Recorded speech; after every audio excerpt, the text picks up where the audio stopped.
Assalamualaikum everyone. Hope all of you are doing well.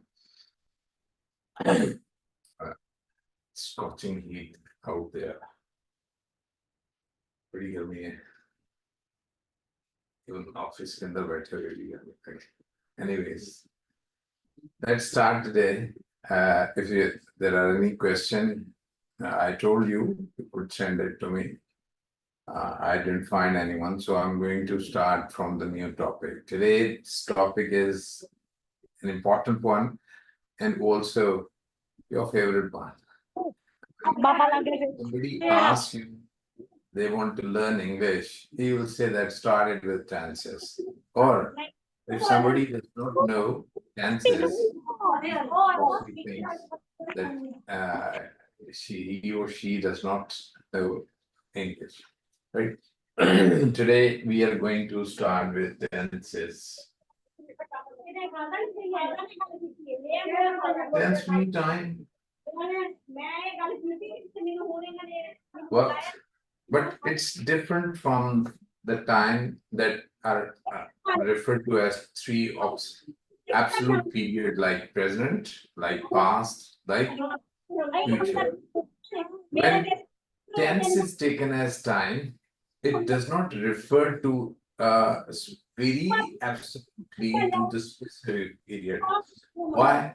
कभी हम हाल में मुस्तकबिल की बात करते हैं और कभी हम माजी में मुस्तकबिल की बात करते हैं और कभी हम हाल में माजी की बात करते हैं या माजी में हाल की बात करते हैं.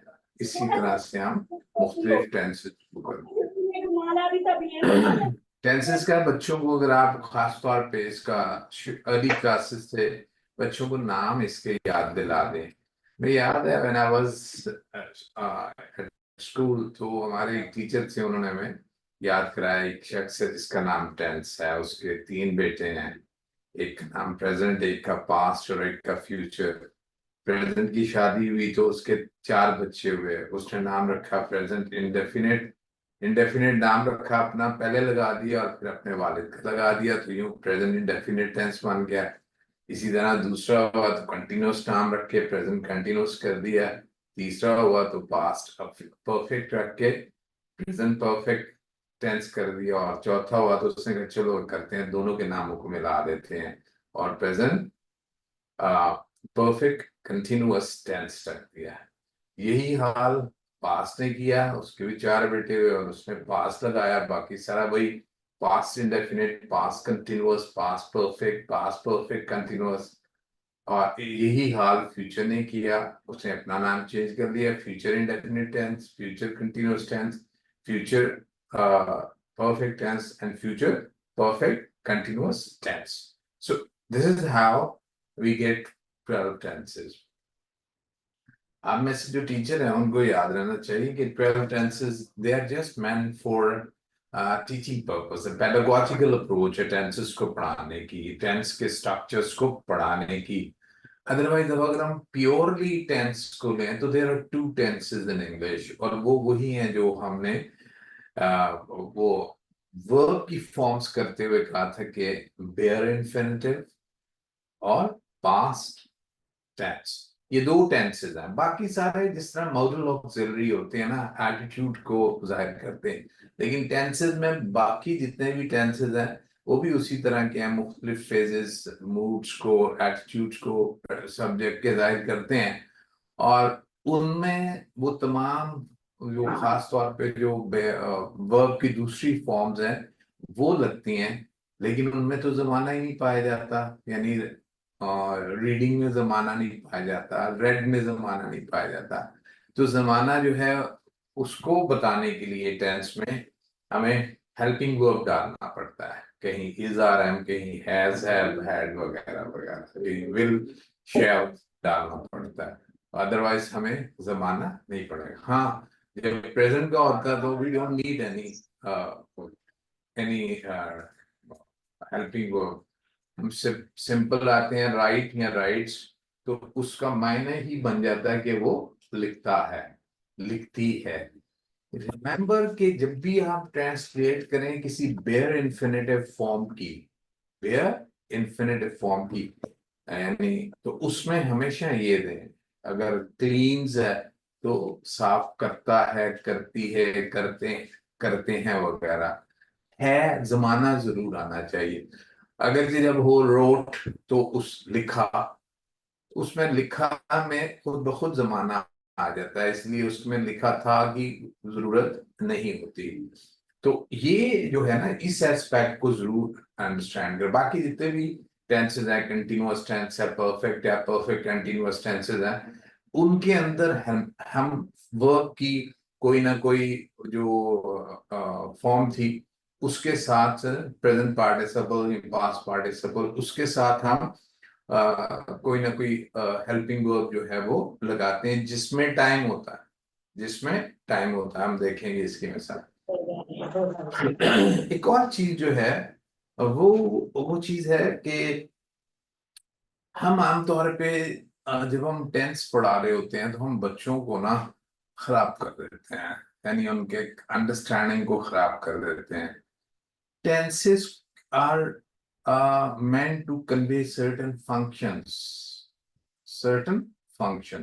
यानी टेंस का स्ट्रक्चर जो है वो कई एक फंक्शंस, यानी जो हम कन्वे करना चाहते हैं लैंग्वेज के जरिए दूसरों को, वो जाहिर करते हैं। मिसाल के तौर पर मैं अपनी किसी आदत को जाहिर करना चाहता हूँ, तो आदत को जाहिर करने के लिए, आदत एक ऐसी चीज है जो बार बार होती है, और आदत को जाहिर करने के लिए हम इनडेफिनेट, प्रेजेंट इंडेफिनेट टेंस जो है वो इस्तेमाल करते हैं, क्योंकि आदत एक हाल का एक मामला होता है, तो इसलिए हम इनडेफिनेट कर रहे हैं। लेकिन अगर मैं ये कहना चाहूँ कि मैं एक काम जो है, यानी मैं इस वक्त बोलते वक्त अपने किसी काम को यानी काम करते हुए किसी काम को जाहिर करना चाह रहा हूँ, तो इसके लिए मुझे कंटिन्यूअस में आना पड़ेगा। कंटिन्यूअस को हम प्रोग्रेसिव टेंस भी कहते हैं, प्रोग्रेसिव टेंस, राइट।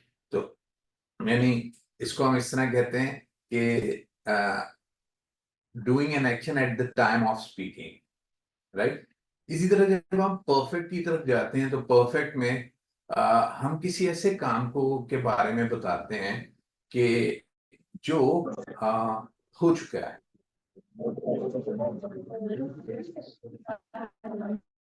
कर लिया हमने, कि टाइम की अंडरस्टैंडिंग है ये मेरी है कि मैं उसको हाल के साथ रिलेट करता हूँ, तो मैं कहूंगा कि वो परफेक्ट में, प्रेजेंट परफेक्ट में आएगा।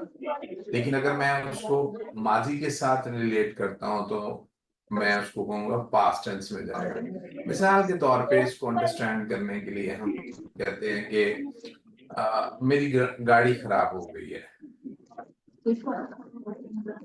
इसका मतलब ये कि इसमें काम किया हुआ है खराब, सॉरी, कि वो अभी तक खराब है, यानी उसका ताल्लुक हाल के साथ है। लेकिन अगर ये हो कि मैंने ठीक करा ली है, तो फिर मैं ये नहीं कहूंगा मेरी गाड़ी खराब हो गई है, मैं कहूंगा मेरी गाड़ी खराब हो गई, माई कार ब्रोक डाउन, यानी पास्ट इंडेफिनिट इस्तेमाल करूंगा। और इसका बिल्कुल ये मतलब अंडरस्टूड होएगा कि वो अब ठीक हो गई हुई है। तो यानी एक काम जिसका हाल के साथ कोई ताल्लुक हो उसको हम प्रेजेंट परफेक्ट में करेंगे, लेकिन जिस काम का ताल्लुक अब हाल के साथ है, हो सकता है वो 5 मिनट, 2 मिनट, 1 मिनट पहले हुआ हो, 10 साल, 10 सदियां पहले हुआ हो, लेकिन उसका माजी में है, तो उसका हम वो फास्ट में उसको करेंगे।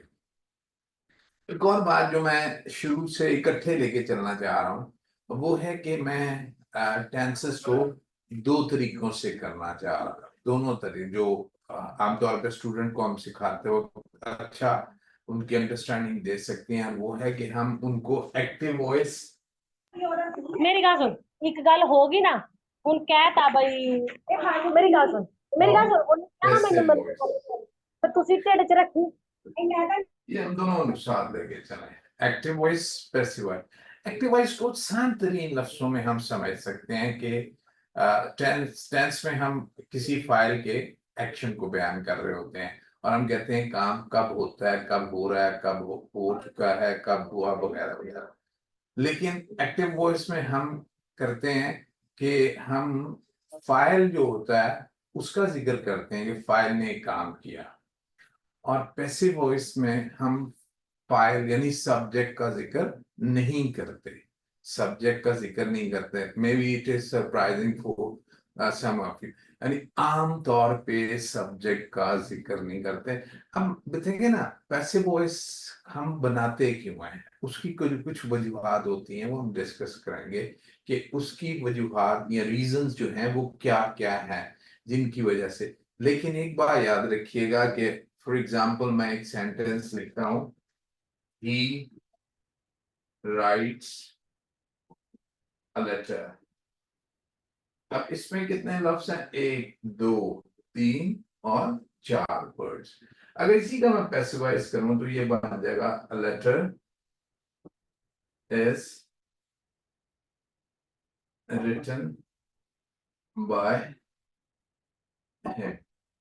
एक दो तीन चार पांच छह, यानी टू एक्स्ट्रा वर्ड है। और ये याद रखिएगा कि लैंग्वेज जो होती है, जो इंसानी लैंग्वेज इंसानी जुबान होती है, उसमें कोई भी अफोर्ड नहीं करता कि वो जरूरत से ज्यादा अल्फाज का इस्तेमाल करें, इल्ला ये कि उसका कोई रीजन, लॉजिकल रीजन हो। यानी उस लॉजिकल रीजन में ये भी हो सकता है कि हम किसी चीज को स्ट्रेस करना चाहते हैं, ये भी एक रीजन होता है, हम किस चीज पे जोर देते हैं, स्ट्रेस करना चाहते हैं।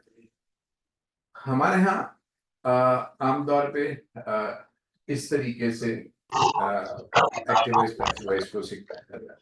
एक काम करें, एक तो गर्दान याद करा दें, कॉन्जुगेशन याद करा दें, कोई एक सब सेंटेंस है, जैसे ही राइट से लेटर है, इसलिए कि इसमें सब्जेक्ट वर्ब और ऑब्जेक्ट तीनों चीजें हैं, राइट। इसको याद करा दें, इसमें 12 टेंसेज याद कराना है। वो उर्दू में पहले याद करा दें, अगर आपका स्टूडेंट जो है वो उर्दू में इसको याद करा है, वो खत लिखता है, वो खत लिख रहा है, वो खत लिख चुका है, वो सुबह से खत लिख रहा है, उसने खत लिखा, वो खत लिख रहा था, वो खत लिख चुका था, वो सुबह से खत लिख रहा होगा, वो खत लिखेगा, वो खत लिख रहा होगा, वो खत लिख चुका होगा, वो सुबह से खत लिख रहा होगा। ये 12 टेंस हो। इसी तरह इनकी अंग्रेजी करा दें, he writes a letter, he is writing a letter, he has written a letter, he has been writing a letter, he wrote a letter, he was writing a letter, he had written a letter, he had been writing a letter, he will write a letter, he will be writing a letter, he will have written a letter, he will have been writing a letter since morning। ये इस तरह से एक एक गर्दान जो है, ये positive sentence की है, एक नेगेटिव की करा दें, एक इंट्रोगेटिव सेंटेंस की करा दें, यानी तीनों तीनों जो टेंसेज है ना, उनके चार चार की एक करा दें। ये इतनी करें कि बच्चा जो है वो 1 मिनट में उर्दू और अंग्रेजी दोनों के जो कॉन्जुगेशन है उसको कंप्लीट कर ले, और उसको एक दफा ये हो जाएगा। एक ये तरीका है। दूसरा ये कि उनको एक्टिव और पैसिव के भी करवाएं। He writes a letter, letter is written. He is writing letter, letter is being written. He is written a letter, a letter has been written. Right. अब आगे चौथे की तो पैसिव वॉइस होती नहीं है। एक्टिव वॉइस तो 12 टेंसेस के होते हैं, लेकिन पैसिव वॉइसेस जो हैं वो कितने टेंसेस के होते हैं, वो सिर्फ 8 के होते हैं। तीनों परफेक्ट, सॉरी, तीनों परफेक्ट कंटिन्यूअस के नहीं होते, और एक फ्यूचर कंटिन्यूअस का नहीं होता। क्यों नहीं होता, उसकी वजह यह है कि वहां जो हेल्पिंग वर्ब बनते हैं वो डबल, एक ही काइंड के दो हेल्पिंग वर्ब बन जाएंगे, यानी हैज बीन बीइंग आ जाएगा, बीन बीइंग। तो बीन बीइंग क्योंकि बी की ही दोनों फॉर्म्स हैं, तो इसलिए उसको नहीं इस्तेमाल करते। कुछ बड़ी किताबें जो हैं वो बना देती हैं, लेकिन आमतौर पे ये देखना ये होता है कि इस्तेमाल में आते हैं। कभी किसी किताब में आपने अंग्रेजी की किताब में लिखी पढ़ी भी नहीं होगा। ग्रामेरियन जो है वो याद कर। एक बात जो टेंसेस को जानने के लिए बहुत जरूरी है, वो ये है कि बच्चों को ट्रांसिटिव और इंट्रांसिटिव का कॉन्सेप्ट पता होना चाहिए। मैंने वर्ब को आपको बड़ी डिटेल से पढ़ाने की कोशिश की है, आप प्लीज वर्ब को खुद अंडरस्टैंड करें। लिंकिंग वर्ब्स के कभी भी पैसिव वॉइसेस नहीं होते। इंट्रांसिटिव वर्ब के, क्योंकि वो भी एक लिंकिंग वर्ब की एक आगे शाख है, तो उस वक्त कभी भी पैसिव वॉइस नहीं होगा ट्रांजिटिव वर्ब का, पर ट्रांजिटिव वर्ब का पैसिव वॉइस जो है वही होगा। अब आमतौर पे जो मैंने आपको कहा, क्योंकि हमारे एग्जाम में 2 तरह से सवाल आते हैं। एक ये है कि उन्होंने 5 सेंटेंस दे दी, he writes a letter, Ali's eating his lunch, इस तरह से 5 sentence turn into passive voices. वो इंग्लिश में सेंटेंस होता है उन्होंने करना है, उसमें जरूर बताएंगे बाय लगाए, क्योंकि हमारे यहाँ अल्लाह के बंदे नेक आदमी होते हैं एग्जामिनर, इसलिए मैं उनसे कोई अपने बच्चों के लिए वो प्रॉब्लम नहीं करना। लेकिन बच्चों की कॉम्प्रिहेंशन के लिए, उनकी अच्छी राइटिंग के लिए, उनकी ट्रांसलेशन के लिए बहुत जरूरी है कि हम जैसे हम जुबान में टेंसेस को इस्तेमाल करते हैं उसी तरह हम उनको सिखाएं। ये जो किताब है, जो मैट्रिक की मुख्तलिफ किताबें हैं, उसमें उन्होंने दिया होता है ऐसे ही। उर्दू और इंग्लिश की अगर आप एक्सरसाइज दें तो बिल्कुल ऐसे ही दिया होता है। अब मिसाल के तौर पे मैं आपको sorry,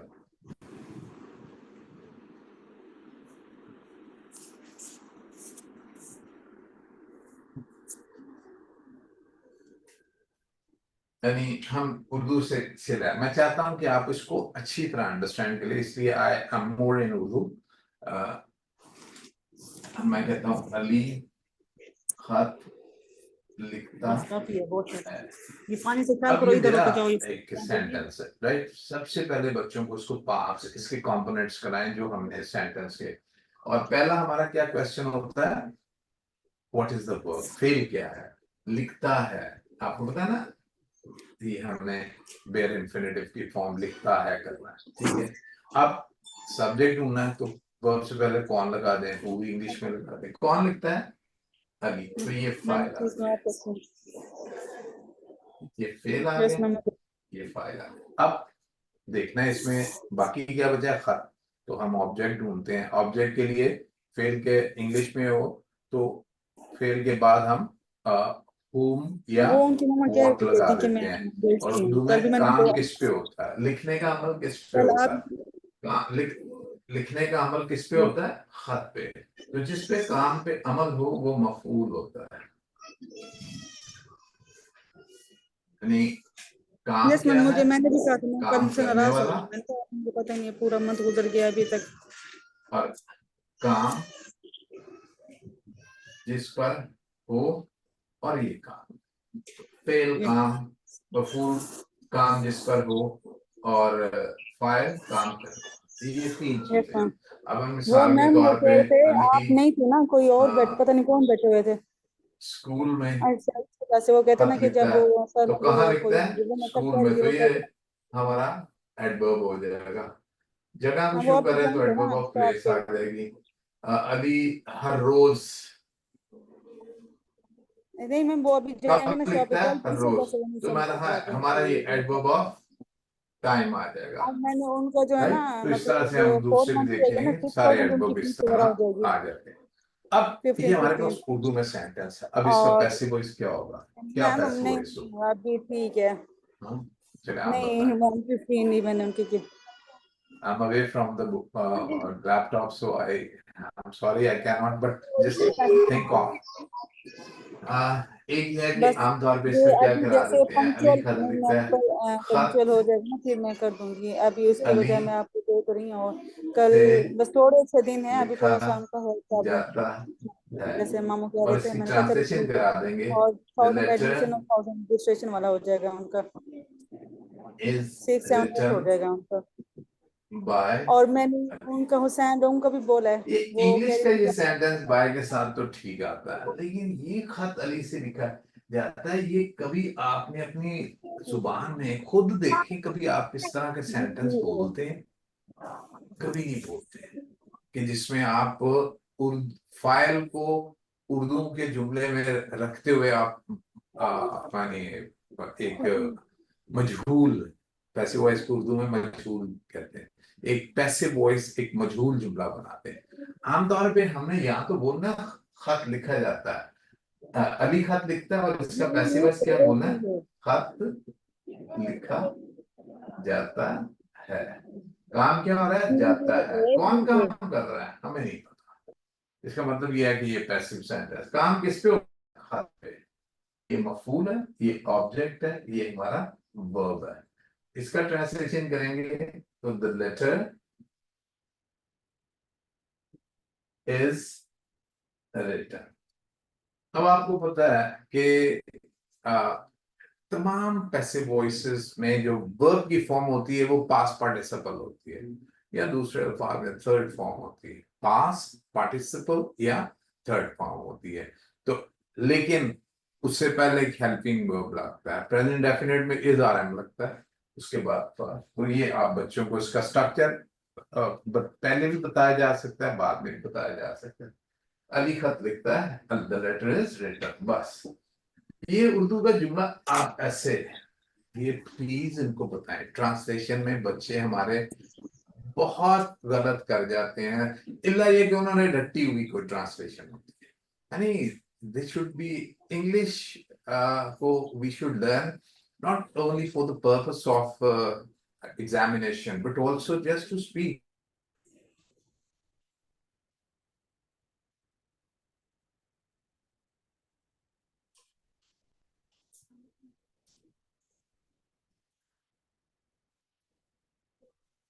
or at least in certain I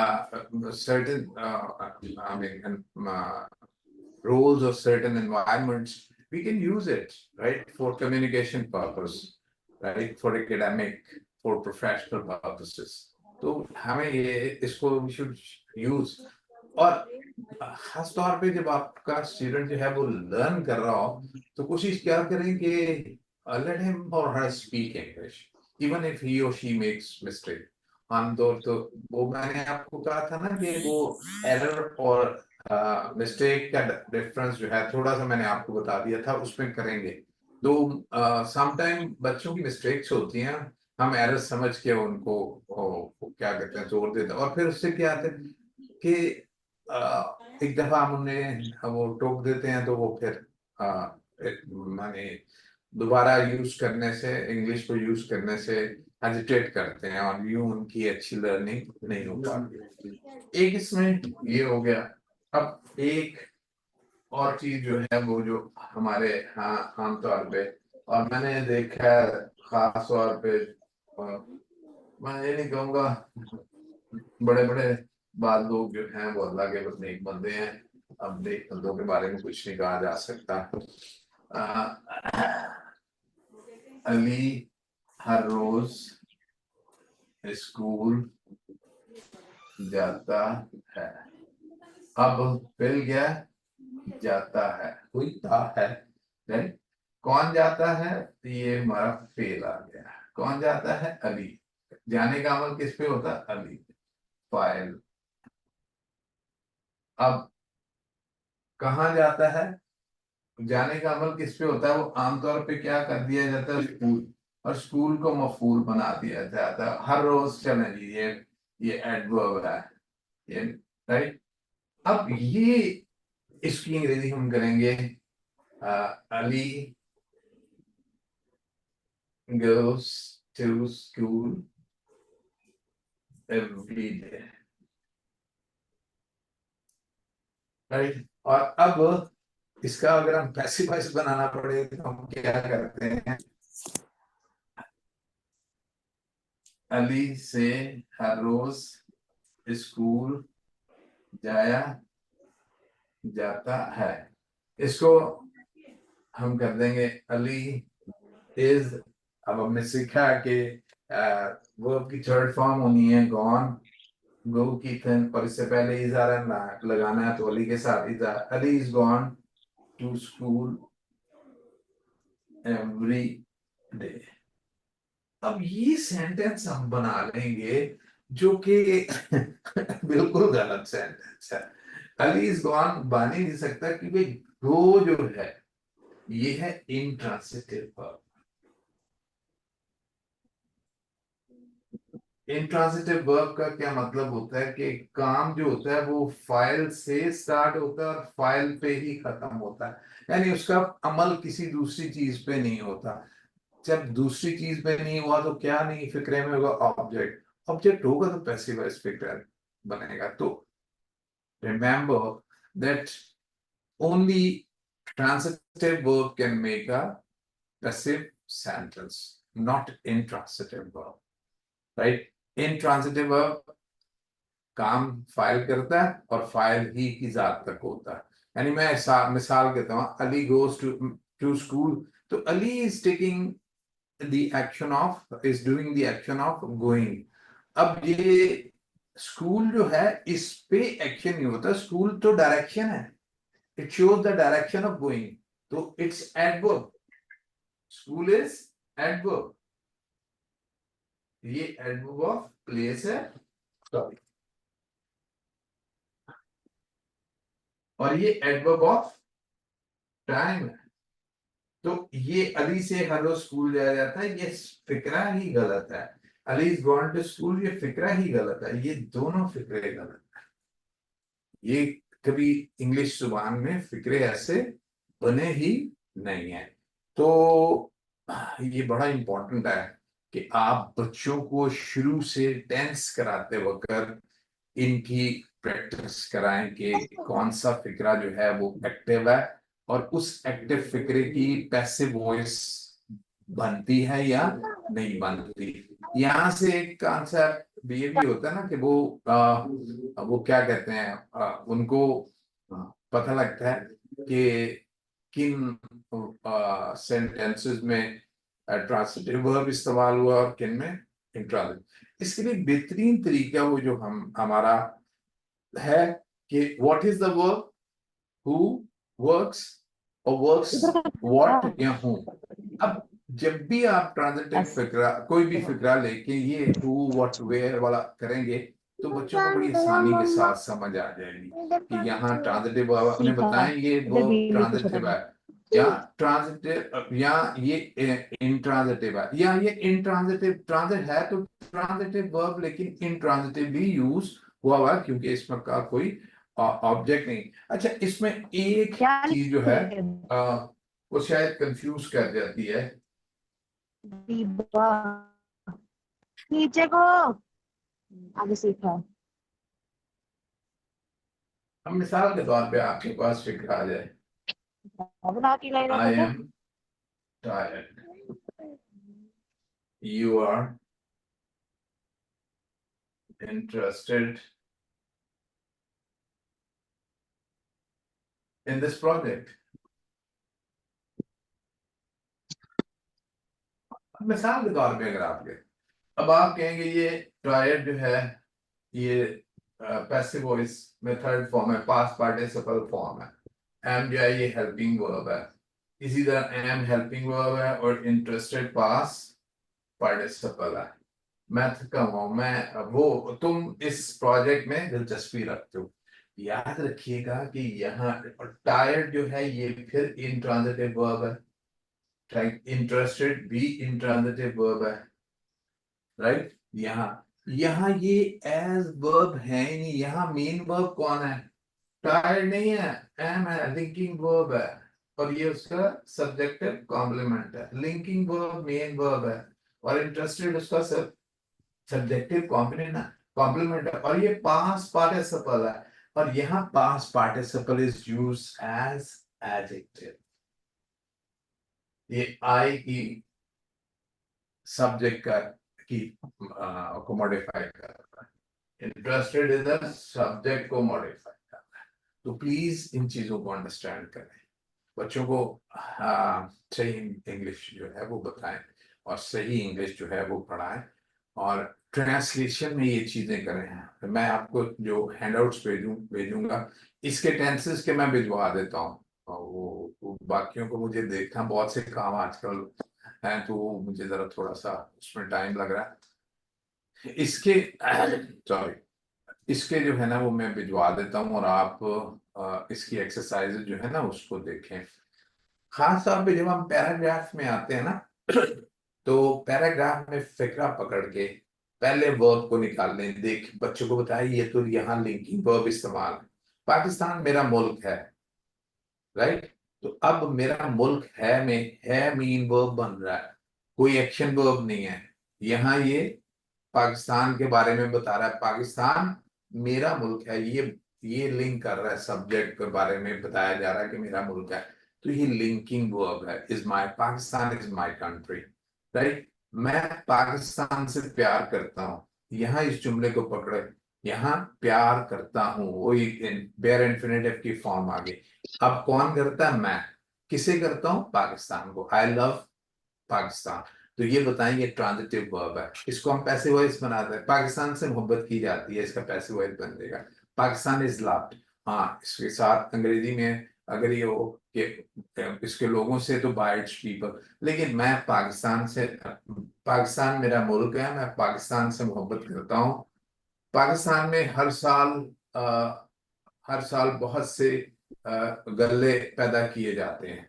अब इधर जो है, a lot of grains are produced in Pakistan. अब किन से प्रोड्यूस की जाते हैं? किसान ही करते हैं, लेकिन उस फाइल है नहीं। तो ये जुमला अब देखें, पाकिस्तान में बहुत से गल्ले पैदा किए जाते हैं, फिर क्या है? पैदा किया जाना। कौन करता है? नहीं है। अब पाकिस्तान में इधर क्या फिक्र है? अब क्या किए जाते हैं? गल्ले, ये ऑब्जेक्ट आ गया। कहाँ किए जाते हैं? पाकिस्तान में, ये एडवर्ब आ गया। तो इसमें कोई फाइल है ही नहीं। तो ये एक पैसिव वॉइस सेंटेंस है। और पैसिव वॉइस सेंटेंस, अब देखिए, पाकिस्तान मुल्क है, मैं पाकिस्तान से मोहब्बत करता हूँ, पाकिस्तान में बहुत से गल्ले पैदा किए जाते हैं। अब देखिए, ये फ्लो में जाते हैं। पाकिस्तान में किसानों से बहुत से गल्ले पैदा किए, हाँ, इसको इस तरह, पाकिस्तान में किसान बहुत से अजनास गल्ले पैदा करते हैं। तो यह व्यक्ति वॉइस बन जाएगा। कौन करते हैं, क्या करते हैं, ये इस तरह। तो इस कॉन्सेप्ट को खुद भी समझें और अपने स्टूडेंट्स को भी समझाएं। और इसमें क्योंकि यहाँ से सारी की खुलती है, बच्चों को एक दफा ट्रांसलेशन आ जाए, टेंसेस आ जाए, ट्रांसलेशन आ जाए, तो उसके बाद वो आसानी के साथ बहुत कुछ कर सकते हैं। यानी रट्टे के वो जो कॉन्सेप्ट है उससे निकल आएंगे, उनकी सेल्फ राइटिंग डेवलप होगी। सेल्फ राइटिंग, उनको बताएं कि कब एक थर्ड फॉर्म जो है वो एज ए वर्ब इस्तेमाल होती है, और कब एक थर्ड फॉर्म जो है वो एज एन एडजेक्टिव जो है वो इस्तेमाल होती है, प्रेजेंट पार्टिसिपल के तौर पे इस्तेमाल होते हैं। हम इस पे और भी पढ़ेंगे। तो ये टेंसेस के। अब जो अब तक की गुफ्तगू की है, अब मैं उस पर जाता हूँ। तो लैपटॉप पे तो उधर करते हैं। अगर आपको कुछ सवाल है तो वो जरूर जो है वो करते हैं। तो कोई सवाल देख लूं जो आया हुआ है।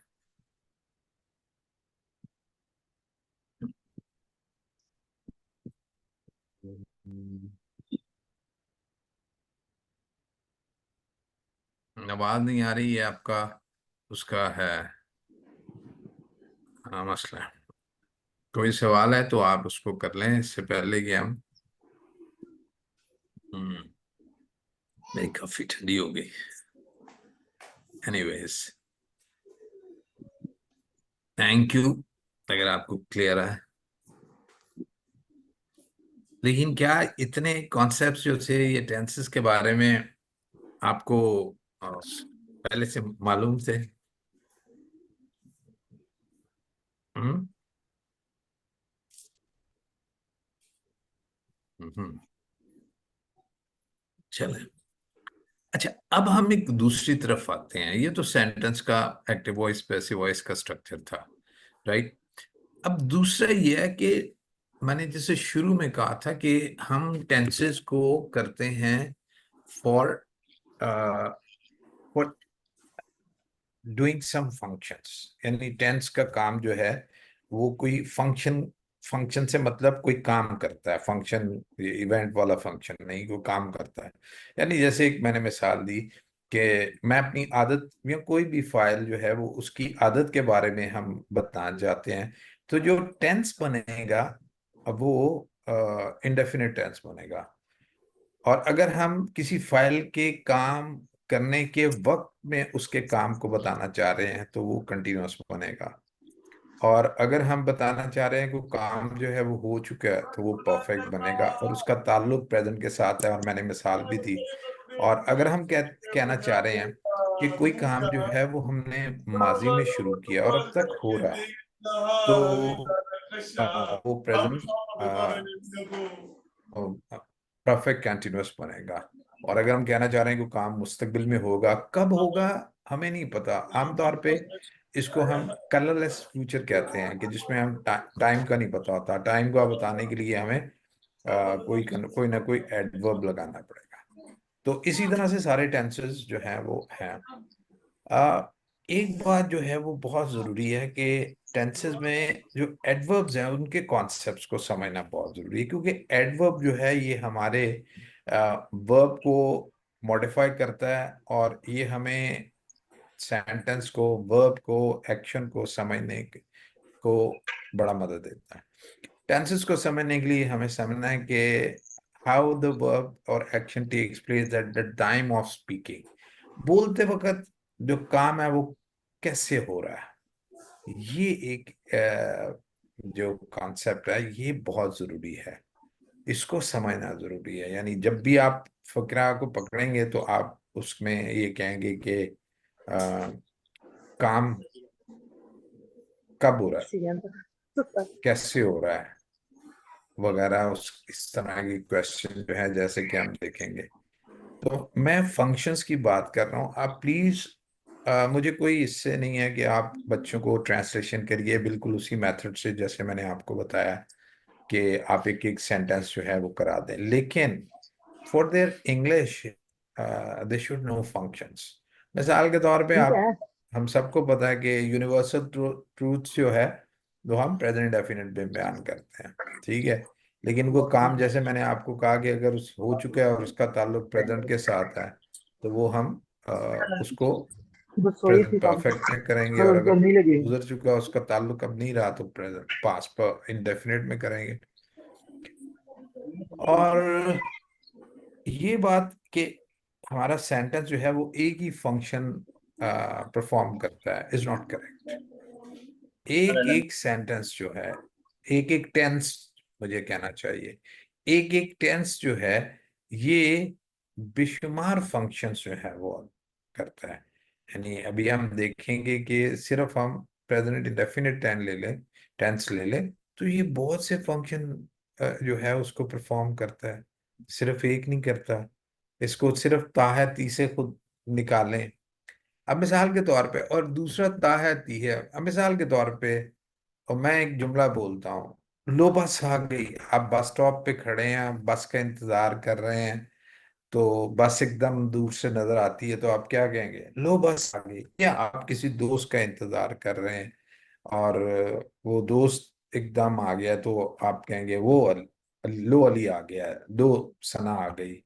अब मैंने जनरल नाम बोला इसलिए, I don't mean any particular person, ठीक है।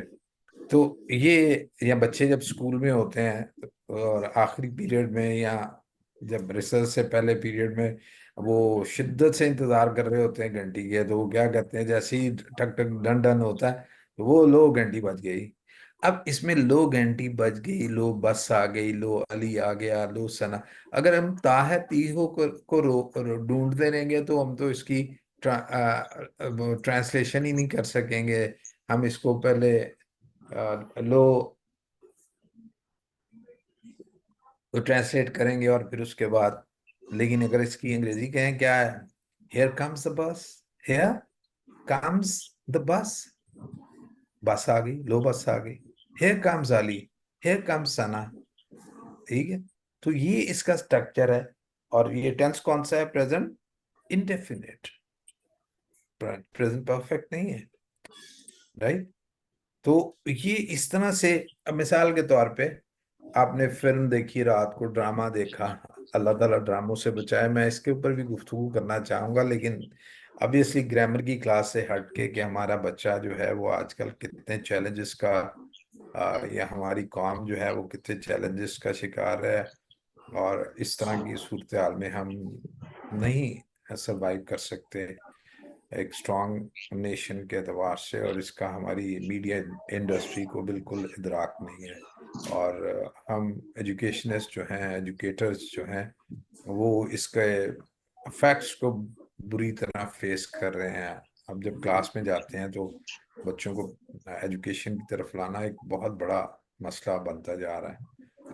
तो ये अब लेट्स सपोज आपने कोई फिल्म देखी है, कोई ड्रामा देखा है, तो एक ये है कि आप कहते हैं दी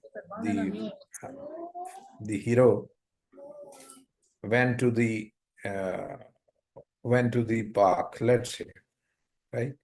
अब इसमें इसमें एक, अगर आपने उसको विविडली एक्सप्लेन करना है तो आप उसको कहेंगे वो एक पार्क में जाता है और वहां ये खाता है और यहाँ पीता है और ये करता है और उससे मिलता है उससे कर, तो आप प्रेजेंट डेफिनेट टेंस में आ जाएंगे। The hero goes to the park, he meets a strange person there, ये इस तरह से जाता है। तो इसका, इसको हम पास्ट के इवेंट को हमने प्रेजेंट में ले आया है, तो अब ये प्रेजेंट टेंस में हम इसकी अंग्रेजी करेंगे, राइट। और इसके लिए हमने नाम, हम कहेंगे हिस्टोरिक, हिस्टोरिक जो है वो ये पास्ट प्रेजेंट है, राइट।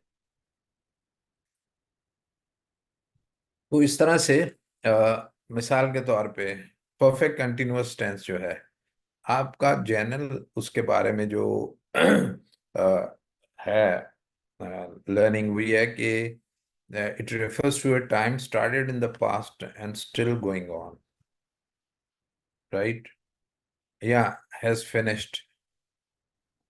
आमतौर पे इसमें यही कहते हैं still going, he has been writing letter since morning, वो सुबह से खत लिख रहा है और अभी तक लिख रहा है। लेकिन ये सिर्फ इस टेंस को ही नहीं, इस सेंटेंस के टाइम ही को नहीं करता, बल्कि ये इसको भी जाहिर करता है कि any action started in the past and ended in the past too, but it has some effect with the present. अब मिसाल के तौर पे आप अपने यूनिवर्सिटी के आप किसी स्कूल में पढ़ाते रहे हैं और आप उसके करीब से गुजरे, आपने माजी में किसी वक्त पढ़ाना शुरू किया और माजी में ही किसी वक्त खत्म कर दिया, लेकिन आप क्या बोलते हैं, आई बीन टीचिंग हियर, मैं यहाँ पढ़ाती रही हूँ, अब नहीं पढ़ाती, राइट।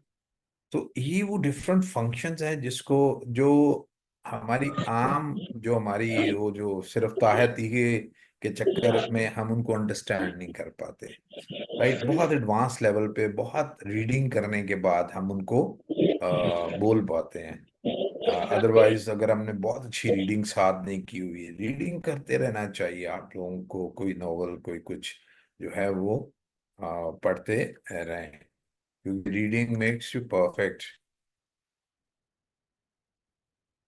और एक्सटेंसिव रीडिंग से ग्रामर की कई चीजें जो हैं वो खुद ब खुद अंडरस्टैंड होना शुरू हो जाती हैं। तो अब मैंने बहुत सी मिसालें जो है वो टेंसेस की दी हैं, तो अब हम जरा इन टेंसेस की मिसालों को देखते हैं। हम इसको शुरू करेंगे प्रेजेंट डेफिनिट टेंस से और फिर उसको देखेंगे कि क्या होता है। अब मिसाल के तौर पे हम इसको प्रेजेंट इंडेफिनिट को, इसको प्रेजेंट सिंपल भी कहते हैं, right. Present indefinite tense active voice बनाने का तरीका, अब हमारे पास फिक्रा है वो इंग्लिश पढ़ता है, राइट। अब इसमें काम क्या है, पढ़ता है, सॉरी पढ़ाता है, तो इसकी अंग्रेजी है टीचर्स, राइट। उसके बाद कौन पढ़ाता है, ही, सब्जेक्ट। अब पढ़ाने का अमल क्या किस पे होता है, इंग्लिश पे, ऑब्जेक्ट, राइट। तो he teaches English, what's the verb, teaches, who teaches, he teaches what, English. देखिए व्हाट और हु करेंगे जो हमारा एक हमने जो मेथड किया है, इससे आसानी के साथ आपको सब्जेक्ट वर्ब ऑब्जेक्ट जो है वो नजर आ जाएंगे। अब इसमें हम कहते हैं, इसको पैसिव वॉइस अगर बनाया जाए, वो इंग्लिश पढ़ाता है तो इंग्लिश पढ़ाई जाती है, इंग्लिश पढ़ाई जाती है, ये हम इसका पैसिव वॉइस बना सकते हैं। फिर हम कहेंगे English is taught, right. Present definite को हाल में किसी काम के आदतन या बार बार होने के लिए इस्तेमाल करते हैं,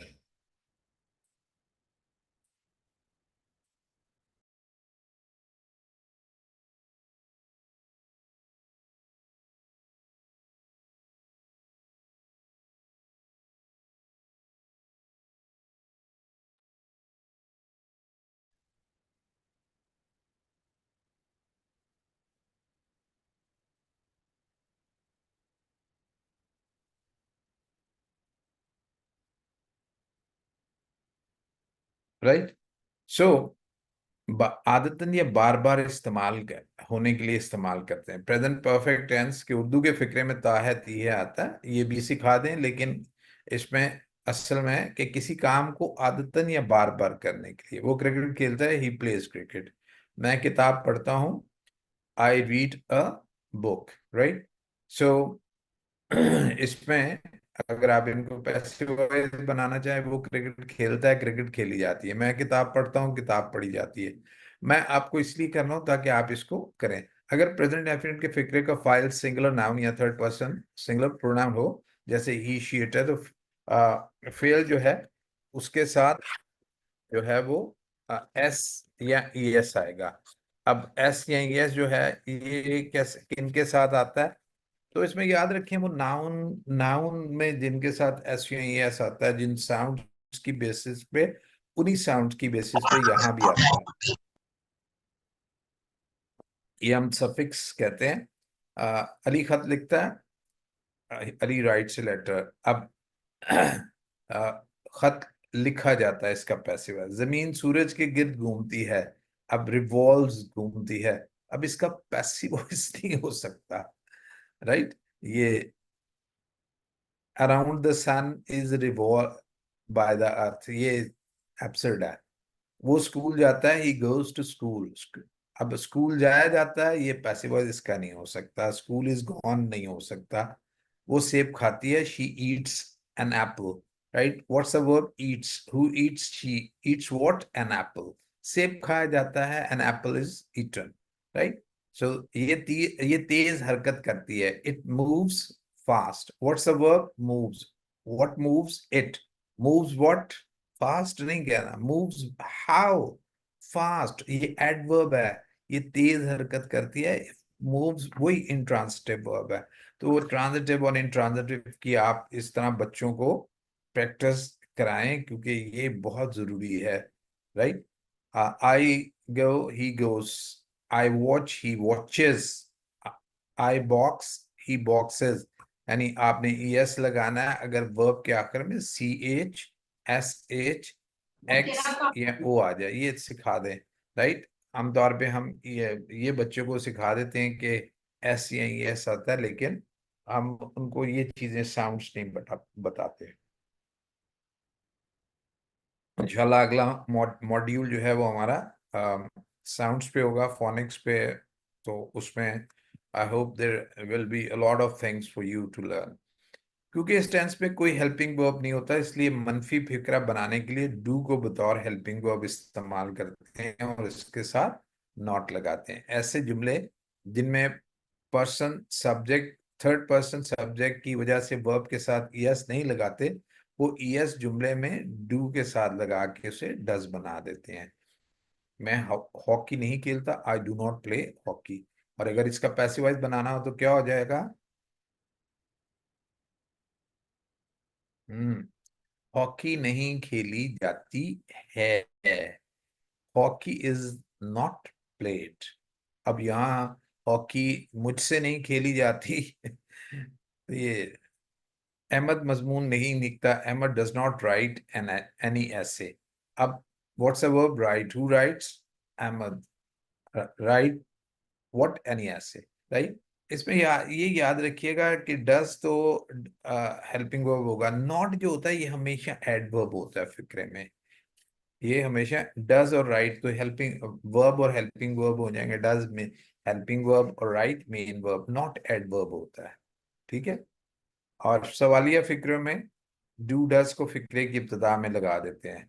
क्या सूरज मशरिक से निकलता है? Does the sun rise in the east again? What's a verb, rise. What rise, does rise. हम इसको पूरा ले लेते हैं। What does rise the sun, rise what. इसका जवाब ही नहीं आपको आएगा। किस पे कहाँ निकलता है? Rise where. हाँ, ये एडवर्ब है, एडवर्ब ऑफ प्लेस है। इसी तरह क्या तुम 8 बजे कॉलेज जाते हो? Do you go to college at 8 o'clock? What's a verb, go. Do go. Who goes, you. Go what जवाब नहीं आएगा। Go where to college, right. Go when at 8 o'clock, ये दोनों एडवर्ब ऑफ प्लेस और time. अब इसको हम functions के साथ लेंगे, थोड़ा सा हमने स्ट्रक्चर को लिया है, अब इसको हम फंक्शन के साथ ले लेते हैं।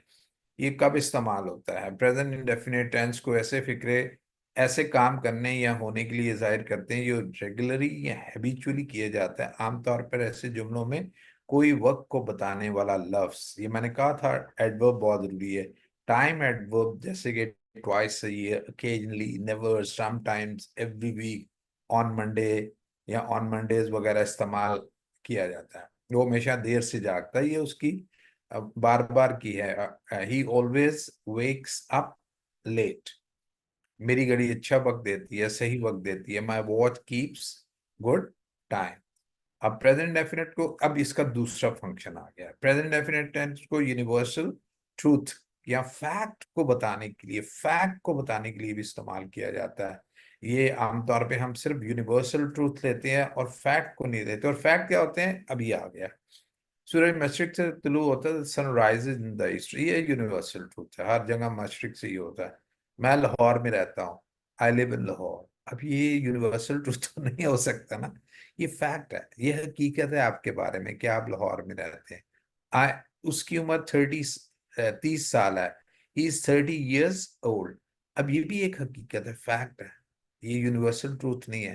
किस्मत बहादुरों का साथ देती है, फॉर्चून फेवर्स द ब्रेव, अब ये एक यूनिवर्सल ट्रूथ है। मैंने एक ऐसी बात है जिसको हम हर जगह दुनिया में माना जाता है, बुज़दिलों का साथ नहीं देती, ये जुमला बनाया हुआ हमने। अब इसका तीसरा इस फंक्शन, प्रेजेंट इंडेफिनिट टेंस को ऐसे एक्सक्लेमेटरी सेंटेंस के लिए भी इस्तेमाल किया जाता है जो हेयर और देयर से शुरू होते हैं और हेयर और देयर फिक्रे के।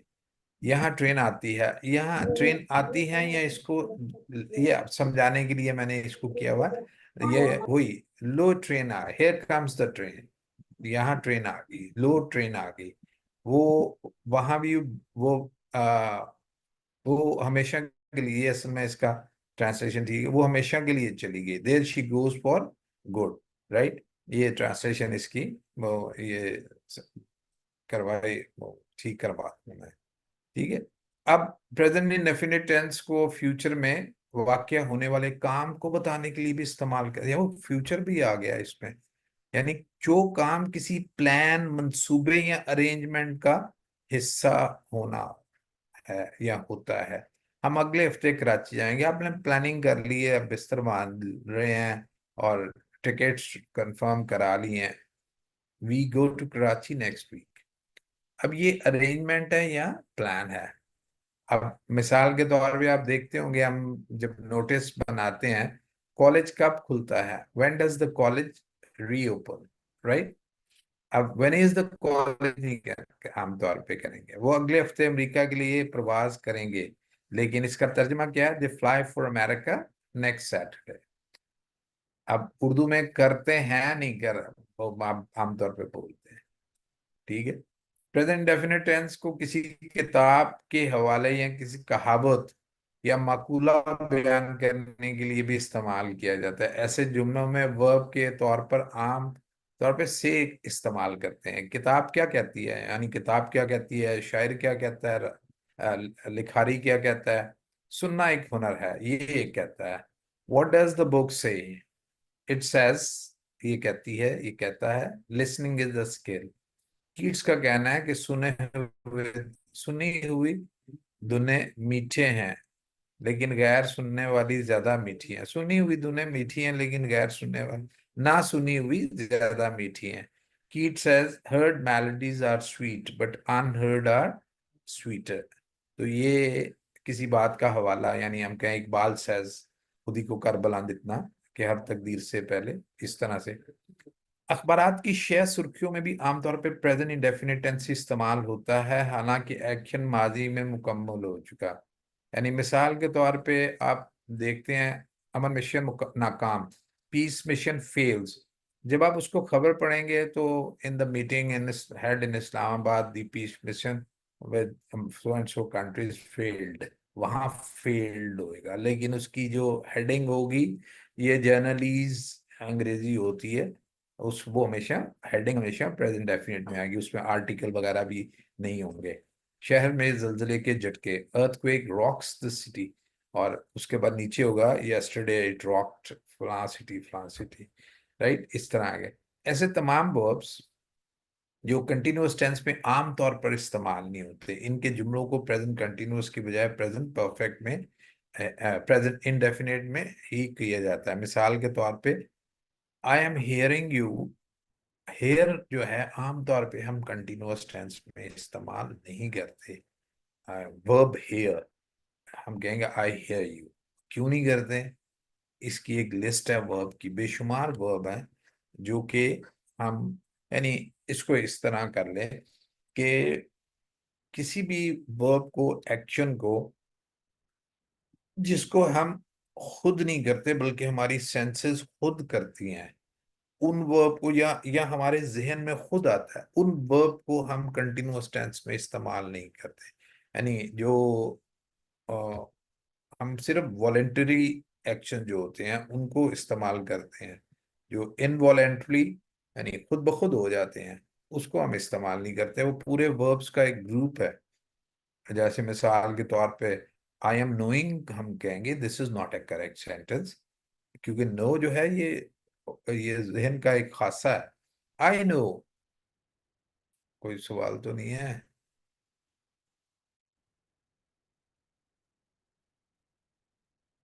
Thank you, right, I know, ये आ जाएगा।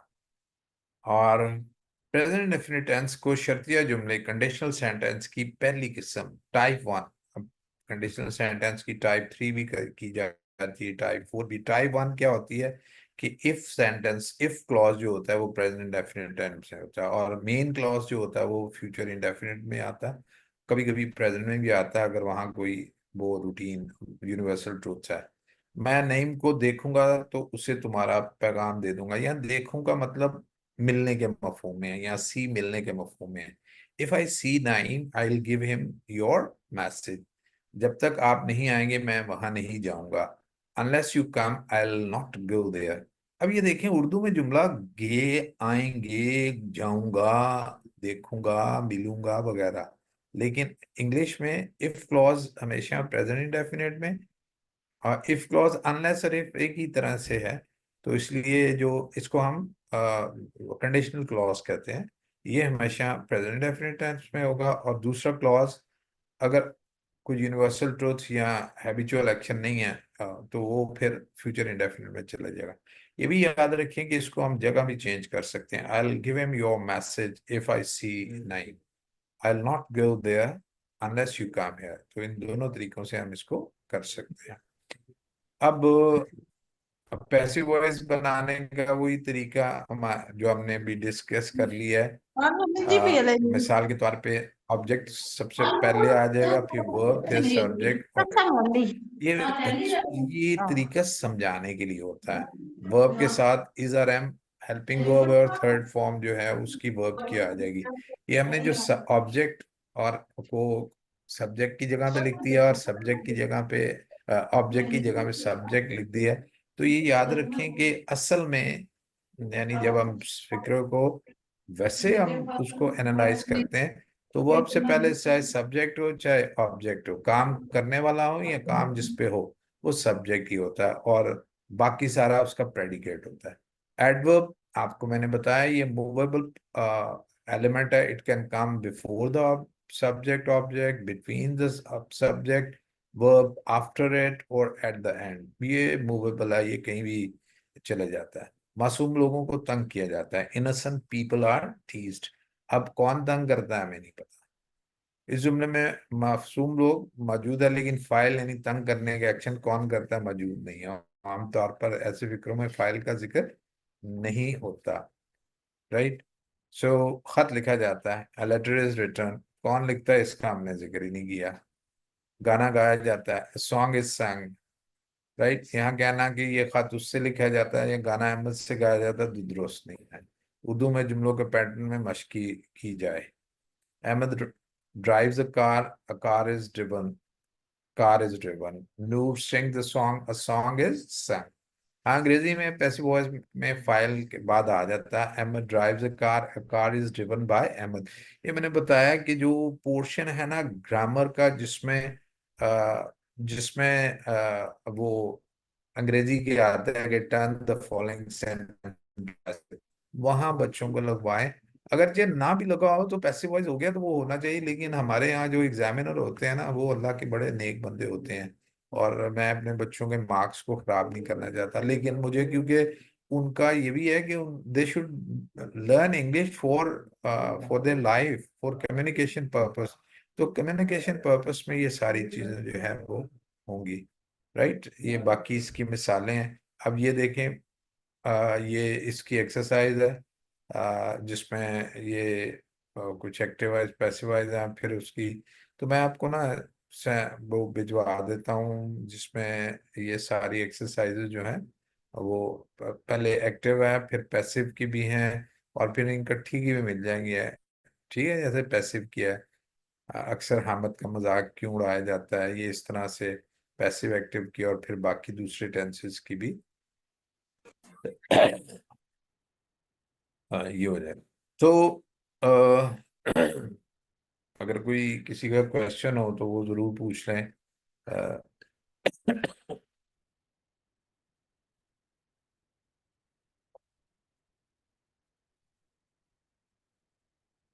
I repeat कि बच्चों को एक दफा वो टेंसेस के नाम याद करा दें। हो सकता है सबको आते हो सकता है कुछ को आते हो सकता है ना आते हो, पहली दफा आप सिखाएं, आप may be teaching English from the beginning. तो इस तरह से जैसे मैंने वो स्टोरी टाइप का एक कहा, उस तरह से नाम याद करा दें, वन थिंग। उसके बाद एक एक कॉन्जुगेशन गर्दान जो है वो याद करा दें, छोटी सी, आई गो, ही गोज, शी गोज, इस तरह से याद करा दें, उर्दू में याद करा दें। फिर सेंटेंस लेके उनके उर्दू के सेंटेंस, इंग्लिश के सेंटेंस पहले लेके, तो उसमें what's action, who, does and does home इस तरह से करा दें, ताकि वो उन्हें वर्ब प्लस व्हाट को ढूंढना आ जाए, उनको थोड़ा सा ट्रांजिटिव इंट्रांजिटिव का कॉन्सेप्ट समझ आ जाए। और ट्रांजिटिव और इंट्रांजिटिव में बताया हो कि काम किस पे होता है, किसी दूसरी चीज पे होता है या फाइल के अपने ऊपर होता है। अगर फाइल के अपने ऊपर होता है तो इंट्रांजिटिव, किसी दूसरी चीज के ऊपर होता है तो ट्रांजिटिव। और अगर कोई एक्शन नहीं हो रहा तो फिर इसको उन्हें बताएं, हैं, हूँ, था, थे, है, ये सारे लिंकिंग वर्ब्स हैं। लिंकिंग वर्ब्स के साथ सेंटेंसेस की उनको प्रैक्टिस करा दें, और उसके बाद टेंसेस की बहुत अच्छी प्रैक्टिस जो है वो ये करा दें, खुद भी करें और उनको भी कराएं। और क्योंकि यही ग्रामर के सेंटेंसेस जो हैं हम इसको आगे लेके बढ़ेंगे। तो अगर कोई क्वेश्चन है तो आप कर लें। मैंने लिख लिया। दोबारा।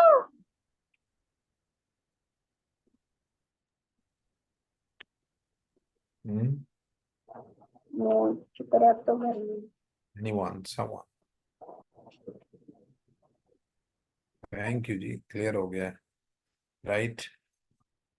आप इनको आ, अपने कॉलीग्स में भी इसको इनको करें कि वो इनको सुने और इनको करें, और आपके अपने हलके में भी जो लोग हैं इसके हम शेयर कर देते हैं, और वैसे भी यूट्यूब पे पड़ी हुई हैं, तो इनको इनको भी करें, ताकि ये है कि ये कॉन्सेप्ट जो है ये अंडरस्टूड, अच्छी तरह अंडरस्टैंड हो जाए लर्नर्स को। और ये वो आमतौर पे ये वो चीज़ें हैं जो मैंने देखा है बहुत से लोग जो हैं वो पढ़ाते नहीं है। Thank you. इसको बहुत अच्छी ग्रिप होनी चाहिए, और खासतौर पे मैंने जो कहा ना वो पास्ट पार्टिसिपल के जो सिंपल सेंटेंस होते हैं, जैसे I am tried, I am interested, right, they are gone etcetera. अब दे आर गॉन भी होता है।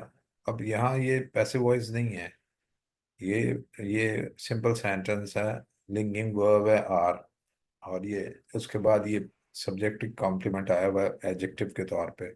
तो इन चीज़ों को समझना बहुत ज़रूरी है। तो हम कोशिश करेंगे, अब we are moving very fast towards the end of this month, और मेरी तो कोशिश ये है कि ग्रामर के टॉपिक जो हैं वो उनको एटलीस्ट हम मैक्सिमम कर दें, अगले मंथ के शुरू में हम ना ले जाना पड़े, क्योंकि उस वक्त उसमें हमने वो करना है, और शायद उसके थोड़े से कॉन्सेप्ट, लेकिन उसमें भी आपको फोनिक्स में आपको मेहनत करनी पड़ेगी। आप में से जो जो इंटरेस्ट लेके उसको पढ़ना चाह रही हैं, तो उनको मानी कुछ करना पड़ेगा, right?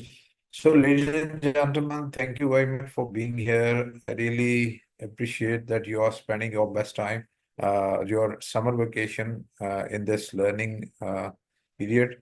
But I hope that after you have completed all these things, you won't find it futile activity. यानी बेसूद activity नहीं आप इसे महसूस करेंगे, but because when you start your new session next after the vacation, you'll find it very fruitful, very helpful for your professional purpose. So always, as always, I look forward to your feedback, and hope that you are, to some extent, your concept of grammar is improving day by day. बहुत शुक्रिया आपका जी. If you think so,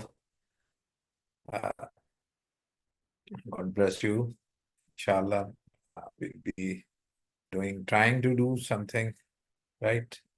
Thank you very much for today. Let's call it a day.